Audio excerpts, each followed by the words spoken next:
6వ వచనంలో మనందరికీ 7వ వచనంలో 6వ వచనంలో మొదటి సమూయేలు గ్రంథము 25వ అధ్యాయము 6వ వచనంలో మనం ఒక వాక్యం చదువుకొని ఉన్నాం. నీకును నీ ఇంటికి నీకు కలిగిన అంతటికి క్షేమమగును. ఇది ప్రతి ఒక్కరికి మనకి తెలిసిన వాక్యం అనేటంటే వాగ్దానంగా చెప్పచ్చు. ఎందుకంటే అనేక సందర్భాల్లో మన యొక్క వాగ్దానాన్ని చేతబట్టుకొని ప్రతి ఒక్క విశ్వాసి ముందుకు వెళ్తూ ఉంటాం. ఈ యొక్క మాటలు చెప్పాలి అంటే నీకును నీ ఇంటికి నీకు కలిగిన అంతటికి క్షేమము అని ఇక్కడ మరి మనం చూస్తూ ఉన్నాం. అంటే క్షేమము అనే దాన్ని ఇంగ్లీష్ బైబిల్లో చూస్తే పీస్గా కూడా రాసి ఉంది. అంటే సమాధానకరమైనటువంటి క్షేమం. ఇది మన జీవితాల్లో ప్రతి ఒక్కరూ విశ్వాసులైతేనేమి అవిశ్వాసులైతేనేమి అన్యులైతేనేమి ప్రతి ఒక్కరికి కూడా ఈ కోరిక ఆశ ఉంటుంది. ఏమని మనకి కలిగిన ప్రతి దానిలో కూడా ప్రతిదీ కూడా క్షేమంగా ఉండాలని ప్రతి ఒక్కరికి ఆశ ఉంటుంది. అది మానవ మాతృలుగా ప్రతి ఒక్కరికి ఉండే కోరికే. అది మరి క్రైస్తవులు కావచ్చు అన్యులు కావచ్చు ప్రతి ఒక్కరికి ఉంటుంది. ఎందుకు బట్టి ఈ లోకంలో యాత్ర ముగించే వరకు కూడా ప్రతి ఒక్కరికి ఉండే ఆశ. అయితే ఇది క్షేమంగా మనం ఉండాలి. మనము మరి క్రైస్తవులుగా మరి క్రైస్తవ స్త్రీలుగా చెప్పాలంటే క్షేమంగా ఉండాలి అంటే మనకి మరి పరిశుద్ధ గ్రంథంలో అనేక సందర్భాల్లో కొన్ని క్వాలిటీస్ మనం కలిగి ఉండాలి. అయితే దీనిలో నేను ఈ దినాన ఓన్లీ ఒక్క దాన్నే మనం ధ్యానం చేయబోతున్నాం. అయితే ఇక్కడ ఒక విషయాన్ని క్షేమంగా ఉండాలి అంటే ఎలాంటి క్షేమం? సమాధానకరమైనటువంటి క్షేమం మనం కలిగి ఉండాలంటే నీ ఇంటికి అనంటే అది నీ తల్లిదండ్రులు కావచ్చు, నీ భర్త విషయం కావచ్చు, నీ పిల్లలు కావచ్చు, నీ ఆస్తిపాస్తులు ప్రతి ఒక్క విషయంలో నీకు కలిగిన సమస్తాన్ని, పిల్లలు కూడా దేవుడిచ్చిన గొప్ప బహుమానాలు. అలాంటప్పుడు వారు కూడా క్షేమంగా ఉండాలి. భర్త విషయంలో మరి ఎన్నోసార్లు ప్రార్థన చేస్తూ ఉంటారు అందరూ. ఇలాంటి సందర్భాల్లో నీకు కలిగిన అంతటికీ క్షేమంగా ఉండాలి అంటే మరి మనం ఏం చేయాలి? మనం ఎలాంటి స్వభావాన్ని కలిగి ఉండాలి? దాన్ని చూద్దాం. హెబ్రీయులకు రాసిన పత్రిక 13వ అధ్యాయము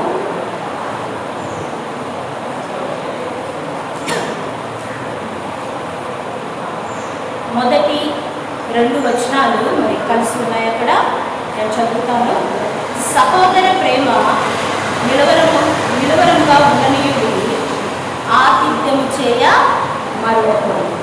దాని వలన కొందరు ఎరుగకయే దేవదూతలకు ఆతిథ్యము చేసింది.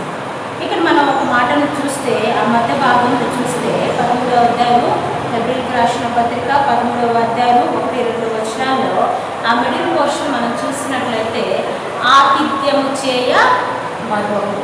మన పరిశుద్ధ గ్రంథంలో చూసి ఈ యొక్క మాట ఒక్క చోట రాయబడి ఉంటుంది, ఆతిథ్యము అనేదాన్ని. అంటే మనం ఏం చేయాలి అని అంటే ఆతిథ్యము ఇచ్చేవారుగా ఉండాలి. ఆతిథ్యము ఇచ్చేవారుగా ఉండాలి అని అంటే మరి దానివల్ల మరి ఎందుకు ఇవ్వాలి అని అంటున్నారంటే ఆతిథ్యం చేయడం అనేది ఎవరు వస్తారంటే మనకి కొందరు ఎరుకకయే దేవదూతలకు ఆతిథ్యము చేసింది. అందుని బట్టి ఈ మాట చూడాలి అని అంటే మనము మరి లూకా సువార్తలో మరి దేవుడు తండ్రి అయిన దేవుడు ఆయన కుమారుని లోకంకు పంపించిన తర్వాత కొన్ని సందర్భాల్లో మరి ఏ విధంగా సువార్త జరిపించాలి ఈ లోకంలో అని చెప్పే విషయంలో సందర్భంలో ఆయన చెప్తూ ఉన్నారు.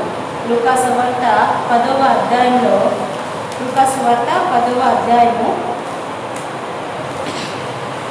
1 నుంచి మరి 5 వచనాలు నేను చదువుతాను. అటు తరువాత ప్రభువు 70 మంది ఇతరులను నియమించి తాను వెళ్ళబోవు ప్రతి ఊరికి ప్రతి చోటికి తనకంటే ముందు ఇద్దరిద్దరినిగా పంపినప్పుడు ఆయన వారితో ఇట్లనను, కోత విస్తారముగా ఉన్నది కానీ పనివారు కొద్దిమంది. కాబట్టి కోత యజమానుని తన కోతకు పనివారిని వేడుకోబడి మీరు ఇదిగో తోడేళ్ల మధ్యకు గొర్రె పిల్లలను పంపినట్టు నేను మిమ్మల్ని పంపుచున్నాను. మీరు సంచినైనను జాలనైనను చెప్పులనైనను తీసుకొని పోవద్దు. త్రోవలో ఎవరినైనాను కుశల ప్రశ్నలు అడగవద్దు. మీరు ఏ ఇంటనైనాను ప్రవేశించినప్పుడు ఈ ఇంటికి సమాధానం అగుగాక అని మొదట చెప్పుడు. ఈ ఇంటికి 5వ వచనంలో చూస్తే ఈ ఇంటికి సమాధానం అగునుగాక అని మొదట చెప్పుడి అని ఉంది.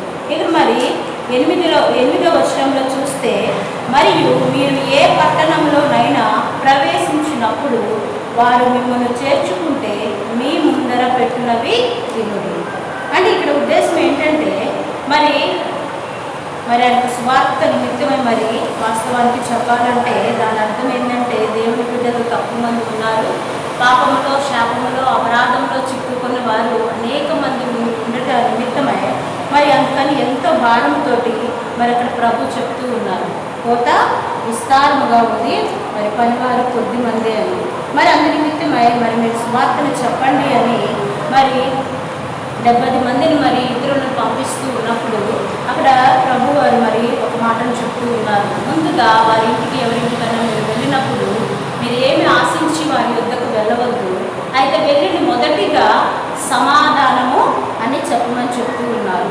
ఈ ఇంటికి సమాధానం అవునుగాక అని ఆ యొక్క ఆశీర్వాదకరమైనటువంటి మాటని చెప్పమని సెలవిస్తూ ఉన్నారు. మరి 8వ వచనంలో చూస్తే వారు ఆ మాట చెప్పిన తర్వాత వారి ఇంట్లో ఏదైతే ప్రేమపూర్వకంగా మరి ఆతిథ్యం అయితే ఇస్తూ ఉన్నారో వాటిని తీసుకొనిటి అని చెప్తూ ఉన్నారు. అందు నిమిత్తమై మనం ఏప్రిల్ రాసిన పత్రికలో చూస్తాము, ఆతిథ్యము చేయ మరొకడు. అనేక సందర్భాల్లో మన కుటుంబాల్లో కూడా మన ఇంటికి ఎవరైనా వచ్చినప్పుడు మొదటిగా ఇంటి యజమానురాలుగా ఉన్నవారు ఏం చేయాలి, మరి ప్రతి ఒక్కరికి కూడా ఆతిథ్యం ఇచ్చేటటువంటి మనస్సు కలిగి ఉండాలి. అనేక సందర్భాల్లో అనేక మంది ఎలా ఉంటారు అని అంటే మనుషులను చూసి ఎవరైతే వస్తున్నారో ఆ పై రూపాన్ని చూసి మనుషులకి మనం రెస్పెక్ట్ ఇచ్చేవారుగా ఉన్నాం. మరి ఎవరు కూడా ప్రతి ఒక్కరూ చేసే పని ఏంటంటే మనిషి ఎవరైనా వచ్చి మన తలుపు తట్టి పిలిచినప్పుడు ఎవరున్నారు ఆ పక్కనని వారిని బట్టి వారి మొహాన్ని చూపట్టి లేకపోతే కొత్త వ్యక్తులు మన దగ్గరికి వచ్చినప్పుడు వాళ్ళ వే ఆఫ్ డ్రెస్సింగ్ కానీ వాళ్ళని చూసి కొంచెము మరి పేదగా ఉన్నప్పుడు కొద్దిగా వాళ్ళలో కనిపిస్తూ ఉన్నప్పుడు వారిని సరిగ్గా మనం రిసీవ్ చేసుకోలేము. అంతనే దేవుని వాక్యం సెలవిస్తూ ఉండి మరి మనుషులు పై రూపంలో లెక్క మరి ఆ మాటను మనం చూద్దాం. మొదటి సమూయేలు గ్రంథము 16వ అధ్యాయము 7వ వచనంలో చక్కగా మాటలు రాసి ఉన్నారు. మొదటి సమూయేలు 16వ అధ్యాయము 7వ వచనం. అయితే యెహోవా సమూయేలుతో ఇలా సెలవిచ్చాను, నేను అతని మనుష్యులు పై రూపమును లక్ష్య పెట్టుదురు కానీ యెహోవా లక్ష్య పెట్టు. మరి ఇక్కడ అందు నిమిత్తమే మరి పరిశుద్ధ గ్రంథంలో మనిషి యొక్క స్వభావము ఎరిగిన దేవుడుగా చక్కగా ఇక్కడ లిఖించడం జరుగుతుంది. మనుషులు మనం ప్రతి ఒక్కరు మన జీవితాల్లో మనం చేసే మిస్టేక్ అది. మనుషులను చూసి ఏ విధమైన ట్రీట్మెంట్ ఇవ్వాలి, వారు కొంచెం ధనికులైనప్పటికీ వారు ఒకవేళ అధికారంలో ఉంటే వారికి చక్కగా ఆతిథ్యం ఇచ్చేవారిగా ఉంటాం. అయితే ఇక్కడ మరి ఆతిథ్యం ఇచ్చటం వలన మరి ఆ ఇంటికి సమాధానాన్ని ఎప్పుడు మన ఇల్లు సమాధానంతో సంతోషంతో క్షేమకరంగా ఉండాలి అంటే మరి మనం ఎంతగానో మరి క్యారెక్టరిస్టిక్ మనకు కలిగి ఉండాలి ఆతిథ్యం ఇచ్చేవారుగా. దాన్ని ధ్యానించడానికి మరి మొదటి సమూయేలు గ్రంథం మనం చూసుకున్నది 27వ అధ్యాయము. ఒక స్త్రీని మనం చూద్దాం.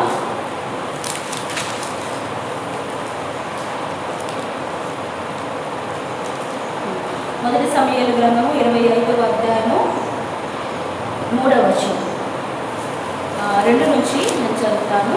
కర్మేలులోని మాయోను నందు ఆస్తి గలవాడు ఒక కాపురం ఉండెను.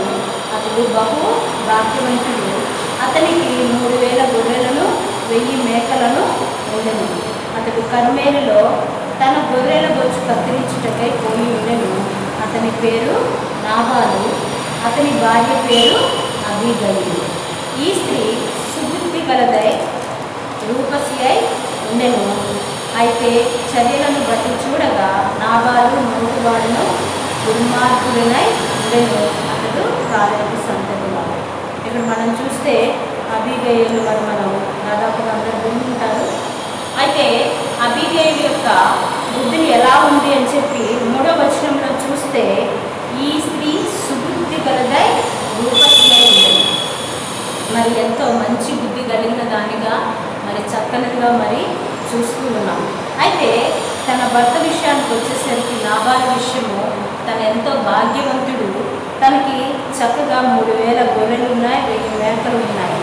అయితే మరి నాబాలు విషయానికి వచ్చేసరికి మరి అక్కడ 3వ వచనంలో చివరి భాగంలో చూస్తే, అతడు ఎంతో మోటువాడు దుర్మార్గుడునై ఉన్నాడు. మరి భార్య చూస్తే చక్కగా మంచి సుబుద్ధి కలిగినగా మరి రాస్తూ ఉన్నారు, చక్కగా ఉంది. మరి నాబాలు విషయానికి వచ్చేసరికి మోటువాడు ఎంతో దుర్మార్గుడు. అంటే ఇక్కడ దుర్మార్గుడు అన్నారు అని అంటే జనరల్గా మనం మంచివాడు కాదు అంటాము, లేదా ఇంకా ఉంటే చెడ్డవాడు అంటాము. మరి దుర్మార్గుడు అన్నారంటే మరి అతను ఎంత కఠినంగా ఉన్నాడనేది మనం చూడవచ్చు. అయితే మరి దుర్మార్గత ఉన్నప్పటికీ మరి ఒక దినాన మరి అక్కడ ఈ ప్రశ్న మనం ముందుగా చదువుకున్న భాగం 6వ వచనంలో, నీకును నీ ఇంటికి నీకు కలిగిన అంతటి నీకు క్షేమము అని మరి ఎవరు చెప్తూ ఉన్నారు అని అంటే, మరి దావీదు అక్కడ ఒక అరణ్యంలో ఉన్నప్పుడు మరి నాబాలుని మీట్ అవ్వాల్సిన పరిస్థితి వస్తుంది.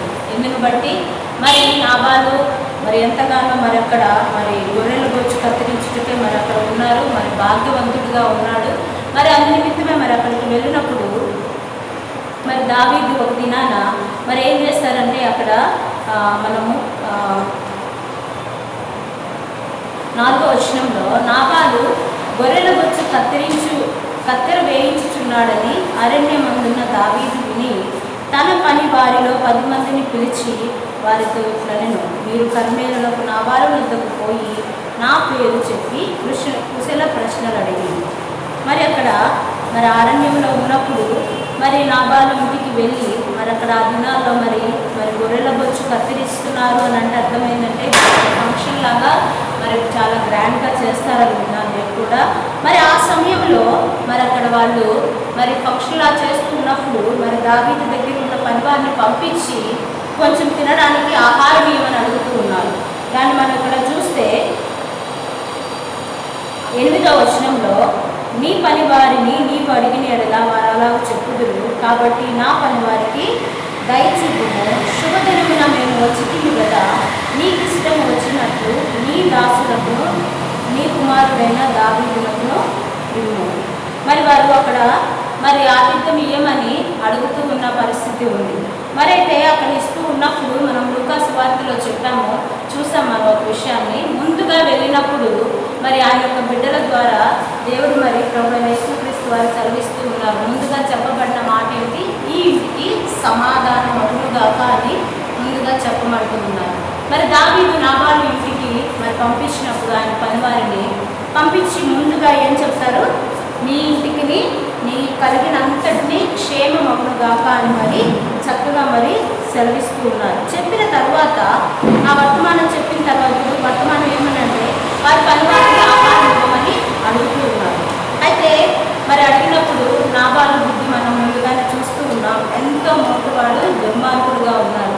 మరి వారి పనివారు వెళ్ళి చెప్పినప్పుడు ఏమంటారంటే అక్కడ దావీదు ఎవడు, యెషయా ఎవడు అని అడుగుతూ ఉన్నారు. అంటే ఎంత మరి కఠినంగా కనిపిస్తూ ఉన్నారో చూడండి. మరి చెప్పినప్పుడు వారు తిరిగి వెళ్ళిపోతారు. ఇలా అన్నప్పుడు వారు వెనుతిరిగినప్పుడు మరి వెళ్ళి ఆ ఇన్ఫర్మేషన్ మరి దావీదుకు చెప్పినప్పుడు మరి ఆ తర్వాత కానీ తన భార్య ఈ అబీగయీలుకి మరి ఆ విషయము తెలియనప్పుడు మరి ఏం చేస్తుందంటే ఆ తర్వాత మరి ఈ విషయం వెళ్ళి వారి పనివారు దావీదుకు చెప్పిన తర్వాత ఎంతగానో కోపం తెచ్చుకున్నవాడుగా దావీదు మనం చూస్తాం. అయితే మరి తిరిగి మరి అబీగయీలుకి ఇన్ఫర్మేషన్ వచ్చి ఒక పనివాడు మరి మనం 14వ వచనంలో చూస్తే, పనివాడు ఒకడు నాబాలు భార్య అయిన అబీగయీలుతో ఇట్లనెను, అమ్మ దావీదు అరణ్యంలో నుండి మన యజమానుని కుశల ప్రశ్నలు అడుగుటకై దూతలను పంపించగా అతడు వారితో కఠినముగా మాట్లాడాడు. ఎవరిని పంపించారు? పంపించారు ఇక్కడికి. మరి ముందుగా మరి దావీదు పంపించిన వారు 10 మందిని పంపించినప్పటికీ వారి పనివారని అక్కడ ఉంది. కానీ తర్వాత పనివారు, ఎవరి పనివారు?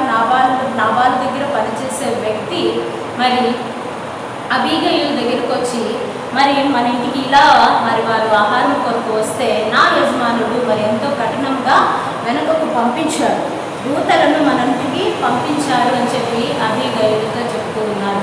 మన జీవితాల్లో కూడా అనేక సందర్భాల్లో ఉండిపోయే పరిస్థితి మరి ముఖ్యంగా స్త్రీలకు ఎలా ఉంటుందంటే, అనేక సందర్భాల్లో మనం అనుకుంటూ ఉంటాం, నా భర్త రక్షణ పొందలేదు, మరి నా ఇంట్లో ఎవరు రక్షణ పొందలేదు, నేనేమీ చేయలేను అనే పరిస్థితిలో కృంగిపోతూ ఉంటాం.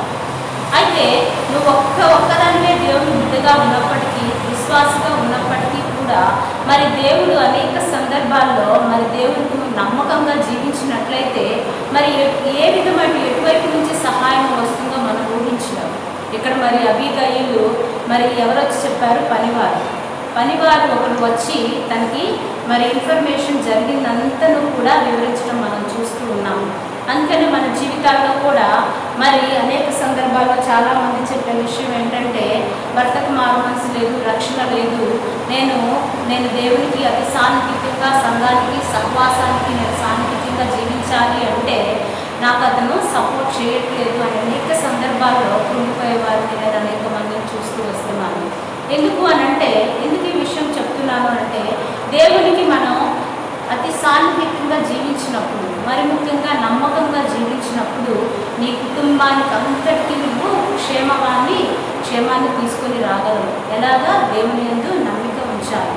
మరి ఇక్కడ మరి దావీదు ఎంతో కోపాదులై మరి మిగతా వర్సెస్లో చూస్తే మరి అందరినీ చంపేయాలి, నాబాలు దగ్గర ఉన్న ప్రతి ఒక్కరిని, ప్రతి పురుషుడిని కూడా చంపేయాలని ఎంతో కోపగించిన వాడుగా ఉంటూ ఉన్నాడు. ఇందును బట్టి నేను ఇక్కడ ఈ అరణ్యంలో ఉండి నాబాలుకి ఎటువంటి కీడు, ఎటువంటి అపాయం రాకుండా తనకున్న ఆస్తిని అంతటినీ మేము కాపాడుతూ వచ్చాము. ఒక దినము మేము వెళ్ళి అడిగితే తను మాకు ఏమీ ఆర్థికం ఇవ్వలేకపోయారు అని ఎంతో కోపం తెచ్చుకుని వాడుగా ఉన్నారు. అయితే తన యొక్క పనివారు వచ్చి మరి ఆ మాటను చెప్తూ ఉన్నప్పుడు మరి అబీగయీలు ఎంత మరి దేవుని దృష్టిలో చూడండి, ఇక్కడ అబీగయీలు 18వ వచనంలో మరి 17వ వచనం మధ్య భాగంలో చూస్తే మరి చెప్తూ ఉన్నాడు, అయితే మా యజమానికి అతని ఇంటి వారికందరికీ వారు కీడు చేయ నిశ్చయించి ఉన్నారు గనక ఇప్పుడు నీవు చేయవలసిన దానిని బహు జాగ్రత్తగా ఆలోచించుము. మన యజమానుడు బహు పనికి మారిన వాడు, ఎవరిని తనతో మాట్లాడనీయడని.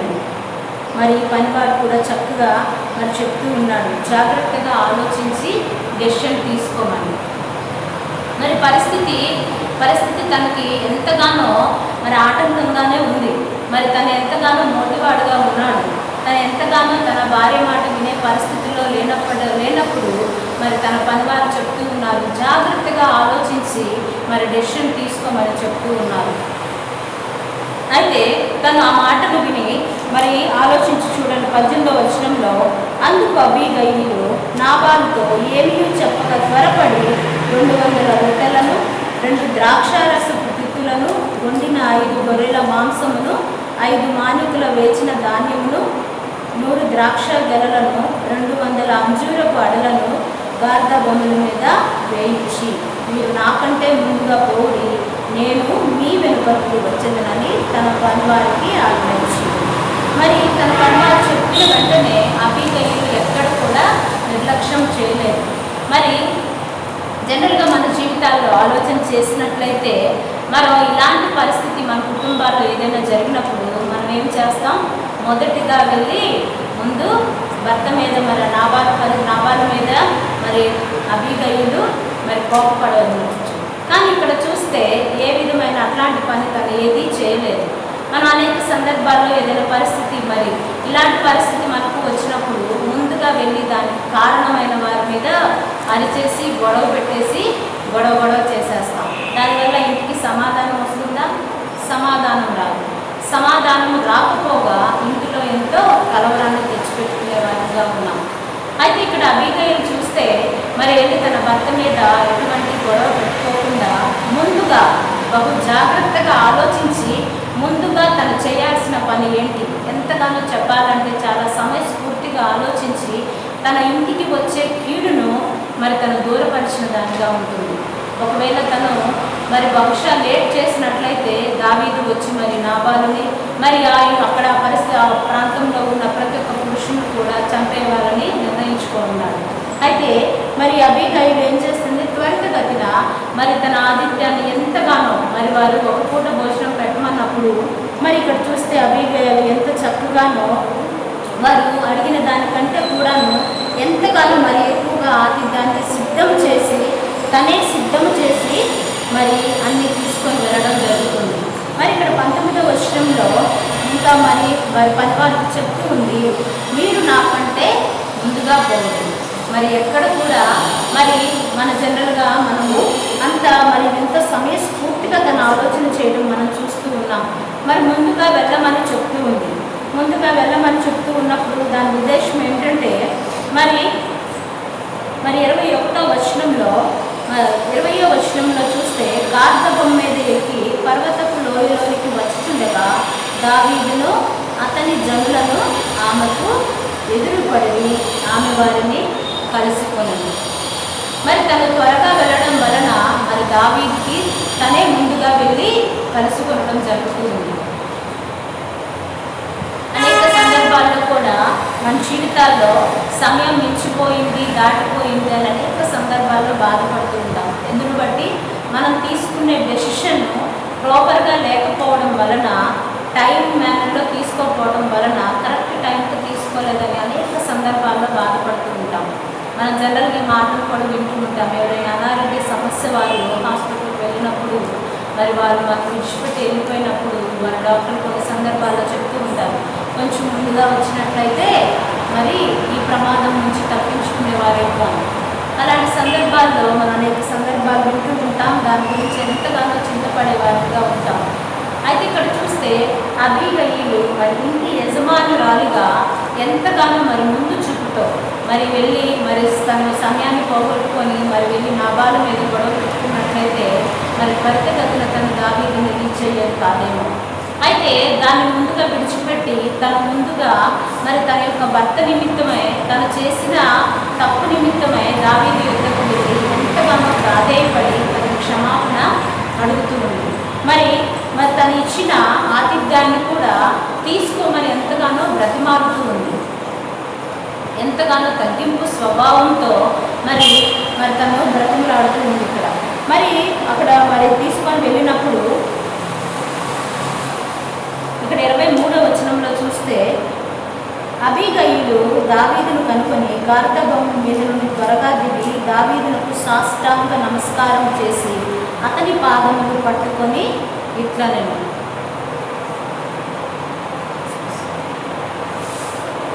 మరి తన భర్త నిమిత్తమై మరి అబీగయీలు వెళ్ళి మరి దావీదు దగ్గర ఎంతగానో సాష్టాంగపడి ఎంతగానో తగ్గించుకొని, ఆయన నా భర్త తప్పు చేశారు, ఆ తప్పుని మరి క్షమించమని సాష్టాంగపడి అడుగుతూ ఉంది. మరి అబీగయీలులో తగ్గింపు స్వభావాన్ని కూడా మనం చూస్తూ ఉన్నాం. మరి నా తప్పు కాదు, మరి ఎవరి తప్పు అని మన అనేక సందర్భాల్లో మరి తగ్గించుకోవడానికి ఇష్టపడు, మన మనసు అంగీకరించదు. మరి తన కుటుంబం అంతా క్షేమంగా ఉండాలి. మరి నాబాలు అంటే ఇంటికి యజమాని, మరి తను క్షేమంగా ఉండాలి. తన పాపంలో శాపంలో ఉన్నాడు. తన నిమిత్తమై తను మరి దావీదు యుద్ధకు వెళ్ళి ఎంతగానో సాష్టాంగపడి తగ్గించుకొని క్షమాపణ కోరిందారుగా ఉంటుంది. అందుకే అక్కడ మనం చూస్తాం, సాష్టాంగపడి క్షమాపణ అడగడం మనము చూస్తూ ఉంటాము. అయితే మరి అందును బట్టి మరి చివరిగా మరి దావీదు అక్కడ తన యొక్క బుద్ధిని బట్టి దావీదు 33వ వచనంలో చివరి భాగంలో చూస్తాం, నీవు చూపిన బుద్ధి విషయమై నీకు ఆశీర్వాదము కలుగును గాక. ఎంతగానో మరి తన యొక్క తగ్గింపు స్వభావం చూసి ఎంతగానో మరి తన భర్త చేసిన తప్పును తను ఎంతగానో సరిచేసిన దానిగా ఉంది. తనైతే దావీదు ఎవడు, యెషయా కుమారుడు ఎవడని ఎంతో మూర్ఖంగా మాట్లాడి తన పరివారాన్ని వెనుకకు పంపినప్పటికీ కూడాను మరి తన ఇంటి యజమానురాలుగా మరి ఎంతగానో మరి స్త్రీ ఎంతగానో మరి బుద్ధి కలిగిన దానిగా మనం చూస్తూ ఉన్నాం. మరి ఎంతగానో చక్కగా ఆలోచన చేసి ముందు చూపుతో దావీదు యొద్దకు వచ్చి క్షమాపణ అడుగుతుంది. అందుని బట్టి మరి దావీదు ఒకడు తను చూసి ఏం చెప్తున్నాడు, నువ్వు చూపిన బుద్ధి విషయమై నీకు ఆశీర్వాదము కలుగునుగాక. మరి తనను బట్టి తన భర్తని క్షమించిన వాడుగా ఉంటున్నాడు. తను నీకు ఆశీర్వాదము అని అంటే తన కుటుంబాన్ని అంతటికీ కూడా తను క్షమించిన వాడుగా మనం చూస్తూ ఉన్నాం. మరి 35వ వచనంలో చూస్తే సమాధానం, నీ మనవిని అంగీకరించుతుంది, నీ మాటలు నేను ఆలకించి నీ మనవిని అంగీకరించుతుంది, సమాధానముగా నీ ఇంటికి పోమని ఆమెతో చెప్పాను. మరి దాని మొదలులో చూస్తే తన యొద్దకు ఆమె తెచ్చిన వాటిని ఆమె చేత తీసుకొని, మరి తను తీసుకెళ్ళిన ఆతిథ్యాన్ని కూడా తను తీసుకొని మరి తనని ఎంతగానో మరి ఆశీర్వదించి మనవి అంగీకరించుకుని సమాధానంగా ఇంటికి వెళ్ళమని దావీదు చెప్తూ ఉన్నాడు.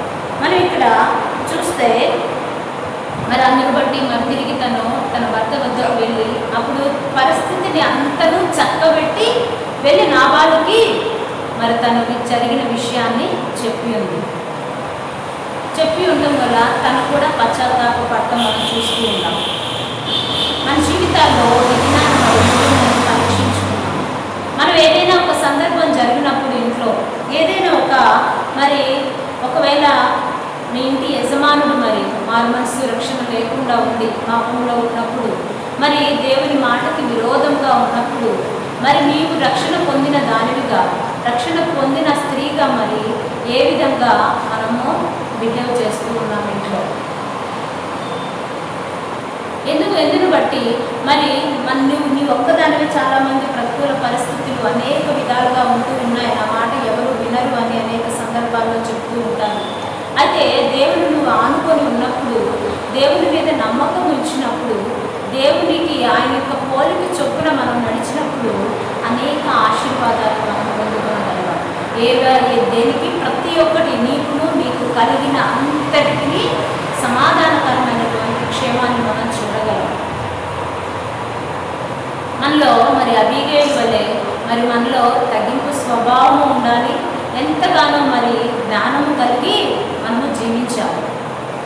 మరి అబీగయల్లో మనం ఆ క్యారెక్టర్స్ చూస్తాం.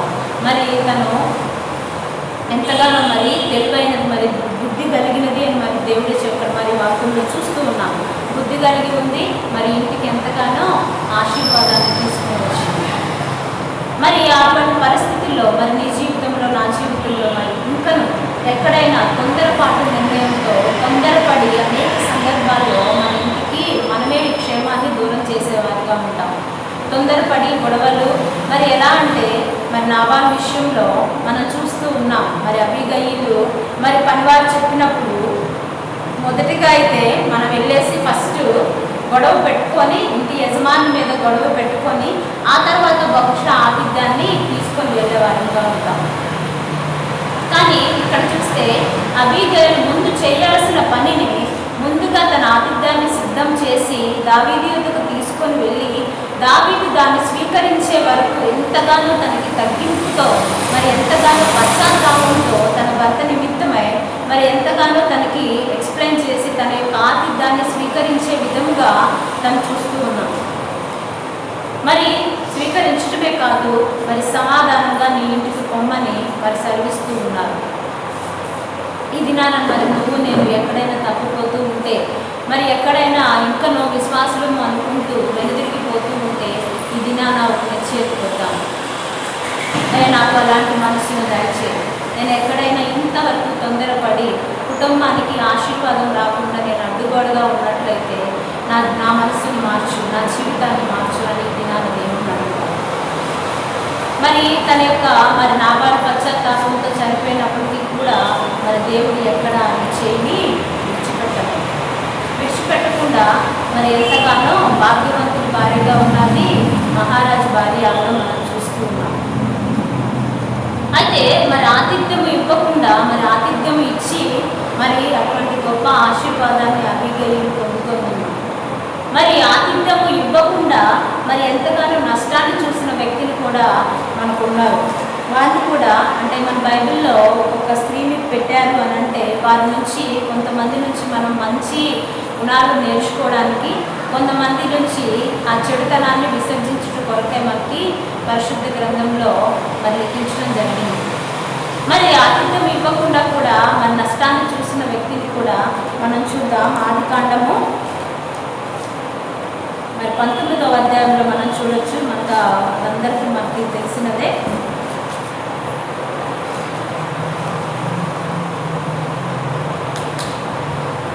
పంతొమ్మిదవ అధ్యాయము 1వ వచనంలో మరి ఆ సాయంకాలమున ఆ ఇద్దరు దేవదూతలు సొదమ చేరునప్పటికీ లోతు సొదమ గవిని యొద్ద కూర్చుండిను. లోతు వారిని చూచి వారిని ఎదుర్కొంటకు లేచి సాష్టాంగ నమస్కారం చేసి, నా ప్రభువులారా, దయచేసి మీ దాసుని ఇంటికి వచ్చి రాత్రి వెళ్ళవచ్చి కాళ్ళు కడుగుకోండి. మీరు పెందల కడ లేచి మీ త్రోవన వెళ్ళవచ్చునని. మరి ఇక్కడ చూస్తే అక్కడ సొదొమ గొమొర్రా స్టోరీ అంతా మనకి తెలిసినదే.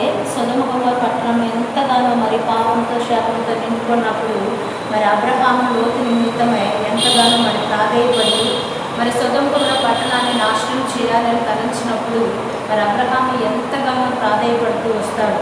మరి అది 18వ అధ్యాయం 27వ వచనంలో మనం చూస్తే మరి అబ్రహాము ఏ విధంగా దేవుని ప్రాధేయపడుతూ ఉన్నాడో చూడొచ్చు. మరి చూసి అందు నిమిత్తమై లోతుని మరి కాపాడాలని ప్రయత్నం చేస్తూ ఉన్నప్పుడు దేవుడు మరి అబ్రహాము మొరవిని మరి ఎవరిని పంపారు? లోతు ఇంటికి దేవదూతల్ని పంపించారు. మరి ఆ విషయము లోతుకు తెలుసా? దేవదూతలకు తెలియదు. మరి ఎంతగానో మరి అక్కడ చూస్తే 3వ వచనంలో అతడు వారికి విందు చేసి పొంగని రొట్టెలు కాల్చగా వారు భోజనము చేసింది. అక్కడ చూస్తే మనం 3వ వచనంలో లాస్ట్లో అతడు వారికి విందు చేసి, మరి అక్కడ లోతు భార్య చేసినట్టుగా కనిపించట్లేదు. ఎవరు చేశారు? అక్కడ లోతే చేసి, అతడే చేసి దేవదూతలకు ఆతిథ్యం ఇచ్చినట్టుగా మనం చూస్తాం. మరి ఆ తర్వాత కూడా లోతు భార్య విషయం మనకు తెలుసు. మరి అందుని బట్టి లోతుకున్న మరి అటువంటి మనసును బట్టి, ఆతిథ్యం ఇచ్చే మనసుని, మంచి మనసుని బట్టి దేవుడు వారి యొక్క కుటుంబాన్ని అంతటిని వేరుపరిచి కాపాడాలని నిర్ణయించినప్పటికీ కూడాను మరి లోతు భార్య చివరిగా వెనుతిరిగి ఉప్పు స్తంభం అయిపోవడం మనకు అందరికీ తెలిసిన విషయం. ఎందుని బట్టి ఇంటి యజమానురాలుగా మరికి తనకు ఉండాల్సిన మరి విశ్వాసగా ఉన్నప్పటికీ ఉందేమో కానీ మరి పూర్తిగా దేవుని యందు ఉన్నట్లుగా మనం చూడాలి. అందుని బట్టి ఉప్పు స్తంభం అయిపోయిందని మనం చూస్తాం. మరి అందుని బట్టి కూడా మరి ఈ దినాన మరి ఏ విధంగా మనం ఉండాలో ఒక నిశ్చయిద్దాం. మరి దేవుని దృష్టికి మరి మన హెబ్రీయులకు రాసిన పత్రిక 13వ అధ్యాయంలో చూసాం. దేవుని వాక్యం సెలవిస్తూ ఉంది, ఆతిథ్యము చేయ మరొకటి. ఈ దినాన దేవుని బిడ్డలుగా ఉంటూ మరి అనేక మందిని చూస్తూ ఉంటాము. కొంతమందికి ఒక్క చిన్న టీ ఇవ్వాలన్నా కానీ ఎంతగానో బాధ కొనుక్కుంటూ సరుక్కుంటూ ఇచ్చేవారు కూడా ఉంటారు. మనకి మన బిడ్డలకి క్షేమకరంగా ఉండాలి, ఆశీర్వాదకరంగా ఉండాలంటే మనము ఇతరులకి ఇచ్చేటప్పుడు ఎంతగానో మంచి మనసు కలిగి ఆతిథ్యం ఇచ్చేవారిగా ఉండాలి. కొంతమంది అంటూ ఉంటారు, మాకుంటేనే కదా పక్కన వారికి మేము ఇవ్వగలిగేది అని. కానీ దేవుడు చూసేది ముందుగా నీ మనసును చూస్తాడు. నీ దగ్గర ఉందా లేదా అని కాదు, నీకు పెట్టే మనస్సు ఉందా అని దేవుడు చూస్తాడు.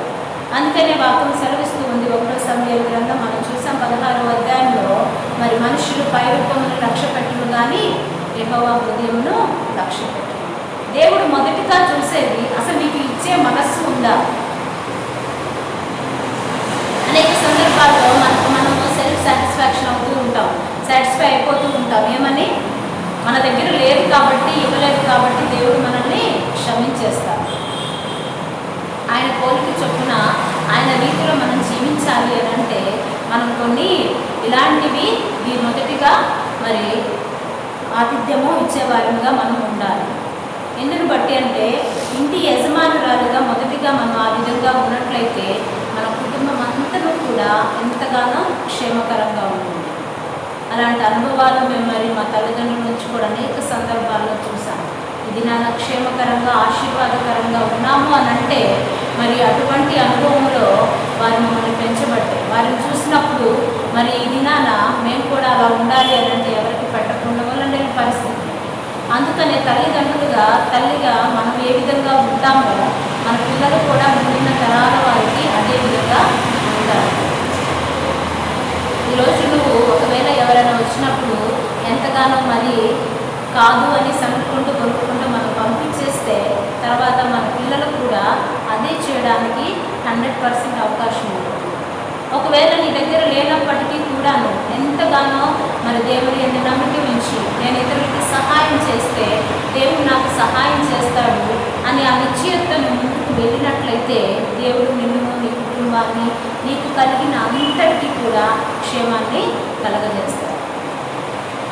మరి ఈ దినాన మనం ఒక డెసిషన్ తీసుకుందాం. ఎక్కడన్నా ఇంకా నువ్వు తప్పిపోతూ అయ్యా నేను ఈ విషయంలో నేను తప్పిపోయాను, నేను ఆతిథ్యం ఇచ్చే విషయంలో తప్పిపోయాను, మనుషుల పైరూపమును చూసి నేను దూరంగా పెట్టాను, నా హృదయాన్ని మార్చువా. ఇక నుంచి అయినా నీ యొక్క బిడ్డగా నేను మనుషుల పైరూపమును చూసేదానిగా కాకుండా